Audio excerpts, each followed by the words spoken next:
स्वर्गलोक में सबसे बड़ा कौन के प्रश्न पर 9 ग्रहों में विवाद हो गया। विवाद इतना बढ़ा कि परस्पर भयंकर युद्ध की स्थिति बन गई। निर्णय के लिए सभी देवता देवराज इंद्र के पास पहुँचे और बोले, हे देवराज, आपको निर्णय करना होगा कि हम में से सबसे बड़ा कौन है। देवताओं का प्रश्न सुनकर देवराज इंद्र उलझन में पड़ गए। इंद्र बोले, मैं इस प्रश्न का उत्तर देने में असमर्थ हूँ। हम सभी पृथ्वी लोक में उज्जैनी नगरी में राजा विक्रमादित्य के पास चलते हैं। देवराज इंद्र सहित सभी ग्रह उज्जैनी नगरी में पहुँचे। महल में पहुंचकर जब देवताओं ने विक्रमादित्य से अपना प्रश्न पूछा तो राजा विक्रमादित्य भी कुछ देर के लिए परेशान हो उठे, क्योंकि सभी देवता अपनी अपनी शक्तियों के कारण महान थे। किसी को छोटा या बड़ा कह देने से उनके क्रोध के प्रकोप से भयंकर हानि पहुंच सकती थी। अचानक राजा विक्रमादित्य को एक उपाय सूझा। उन्होंने विभिन्न धातुओं जैसे स्वर्ण, रजत, कांसा, ताम्र, सीसा, रांगा, जस्ता, अभ्रक व लोहे के 9 आसन बनवाए। धातुओं के गुणों के अनुसार सभी आसनों को एक दूसरे के पीछे रखवाकर उन्होंने देवताओं को अपने अपने सिंहासन पर बैठने को कहा। देवताओं के बैठने के बाद राजा विक्रमादित्य ने कहा, आपका निर्णय तो स्वयं हो गया। जो सबसे पहले सिंहासन पर विराजमान है वही सबसे बड़ा है।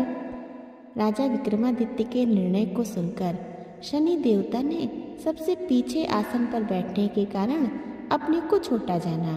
वो क्रोधित हो गए और बोले, राजा विक्रमादित्य, तुमने मुझे सबसे पीछे बैठाकर मेरा अपमान किया है। तुम मेरी शक्तियों से परिचित नहीं हो। मैं तुम्हारा सर्वनाश कर दूंगा। शनि ने कहा, सूर्य एक राशि पर 1 महीने, चंद्रमा 2.25 दिन, मंगल 1.5 महीने, बुध और शुक्र 1 महीने, बृहस्पति 13 महीने रहते हैं, लेकिन मैं किसी राशि पर 7.5 वर्ष तक रहता हूँ। बड़े बड़े देवताओं को मैंने अपने प्रकोप से पीड़ित किया है। राम को 7.5 के कारण ही वन में जाकर रहना पड़ा और रावण को 7.5 के कारण युद्ध में मृत्यु का शिकार बनना पड़ा। राजा विक्रमादित्य, अब तू भी मेरे प्रकोप से नहीं बच सकेगा। इसके बाद अन्य ग्रहों के देवता तो प्रसन्नता के साथ चले गए, परंतु शनि देव बड़े क्रोध के साथ विदा हुए। राजा विक्रमादित्य पहले की तरह ही न्याय करते रहे।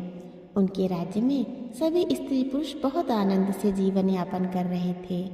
कुछ दिन ऐसे ही बीत गए। उधर शनि देवता अपने अपमान को भूले नहीं थे।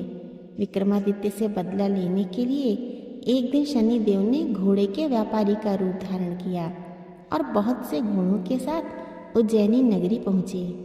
राजा विक्रमादित्य ने राज्य में किसी घोड़े के व्यापारी के आने का समाचार सुना तो अपने अश्वपाल को कुछ घोड़े खरीदने के लिए भेजा। घोड़े बहुत कीमती थे। अश्वपाल ने जब वापस लौटकर इस संबंध में बताया तो राजा विक्रमादित्य ने स्वयं आकर एक सुंदर व शक्तिशाली घोड़े को पसंद किया। घोड़े की चाल देखने के लिए राजा उस घोड़े पर सवार हुए तो वह घोड़ा बिजली की गति से दौड़ पड़ा। तेजी से दौड़ता हुआ घोड़ा राजा को दूर एक जंगल में ले गया और फिर वहां राजा को गिराकर जंगल में ही कहीं गायब हो गया। राजा अपने नगर को लौटने के लिए जंगल में भटकने लगा, लेकिन उन्हें लौटने का कोई रास्ता नहीं मिला। राजा को भूख प्यास लगाई। बहुत घूमने पर उसे एक चरवाहा मिला। राजा ने उससे पानी मांगा। पानी पीकर राजा ने उस चरवाहे को अपनी अंगूठी दे दी। फिर उससे रास्ता पूछकर वह जंगल से निकलकर पास के नगर में पहुंचा। राजा ने एक सेठ की दुकान पर बैठकर कुछ देर आराम किया। उस सेठ ने राजा से बातचीत की तो राजा ने उसे बताया, मैं उज्जैनी नगरी से आया हूँ। राजा के कुछ देर दुकान पर बैठने से सेठ जी की बहुत बिक्री हुई। सेठ ने राजा को बहुत भाग्यवान समझा और खुश होकर उसे अपने घर भोजन के लिए ले गया। सेठ के घर में सोने का एक हार खूंटी पर लटका हुआ था। राजा को उस कमरे में छोड़कर सेठ कुछ देर के लिए बाहर गया। एक आश्चर्यजनक घटना घटी। राजा के देखते देखते सोने के उस हार को खूंटी निकल गई। सेठ ने कमरे में लौटकर हार को गायब देखा तो चोरी का संदेह राजा पर ही किया, क्योंकि उस कमरे में राजा ही अकेला बैठा था। सेठ ने अपने नौकरों से कहा, इस परदेसी को रस्सियों से बांधकर नगर के राजा के पास ले चलो। राजा ने विक्रमादित्य से हार के बारे में पूछा तो विक्रमादित्य ने बताया, मेरे देखते ही देखते खूंटी ने हार को निगल लिया था। इस पर राजा ने क्रोधित होकर चोरी करने के अपराध में विक्रमादित्य के हाथ पांव काटने का आदेश दे दिया। राजा विक्रमादित्य के हाथ पांव काटकर उसे नगर की सड़क पर छोड़ दिया गया।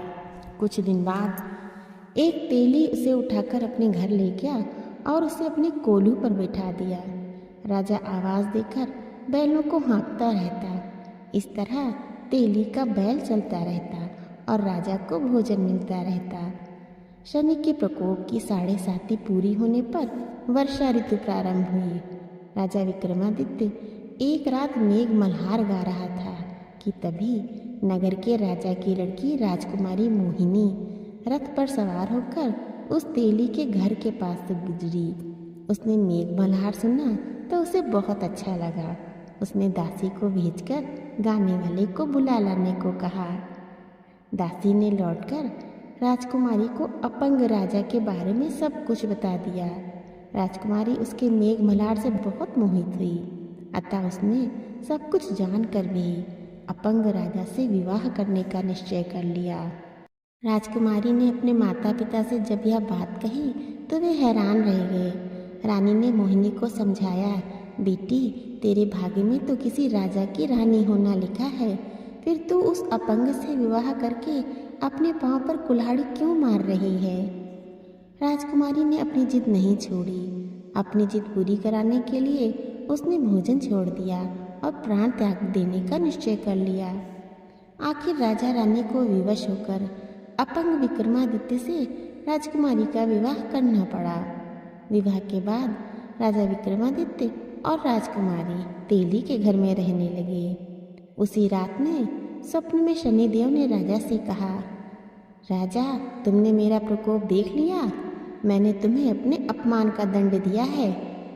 राजा ने शनिदेव से क्षमा करने को कहा और प्रार्थना की, हे शनिदेव आपने जितना दुख मुझे दिया अन्य किसी को ना देना। शनिदेव ने कुछ सोचकर कहा, राजा मैं तुम्हारी प्रार्थना स्वीकार करता हूँ। जो कोई स्त्री पुरुष मेरी पूजा करेगा, शनिवार को व्रत करके मेरी व्रत कथा सुनेगा, उस पर मेरी अनुकंपा बनी रहेगी। प्रातःकाल राजा विक्रमादित्य की नींद खुली तो अपने हाथ पांव देखकर राजा को बहुत खुशी हुई। उसने मन ही मन शनिदेव को प्रणाम किया। राजकुमारी भी राजा के हाथ पांव सही सलामत देखकर आश्चर्य में डूब गई। तब राजा विक्रमादित्य ने अपना परिचय देते हुए शनिदेव के प्रकोप की सारी कहानी सुनाई। सेठ को जब इस बात का पता चला तो दौड़ता हुआ तेली के घर पहुंचा और राजा के चरणों में गिरकर क्षमा मांगने लगा।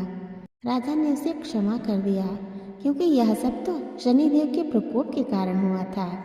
सेठ राजा को अपने घर ले गया और उससे भोजन कराया।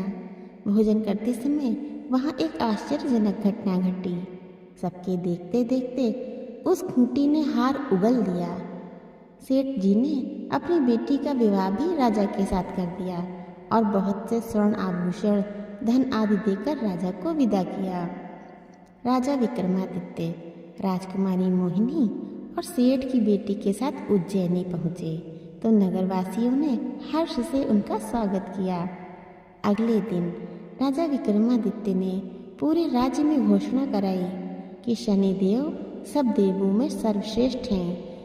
प्रत्येक स्त्री पुरुष शनिवार को उनका व्रत करे और व्रत कथा अवश्य सुने। राजा विक्रमादित्य की घोषणा से शनिदेव बहुत प्रसन्न हुए। शनिवार का व्रत करने और व्रत कथा सुनने के कारण सभी लोगों की मनोकामनाएं शनिदेव की अनुकंपा से पूरी होने लगी और सभी लोग आनंद पूर्वक रहने लगे। बोलिए शनिदेव महाराज की जय।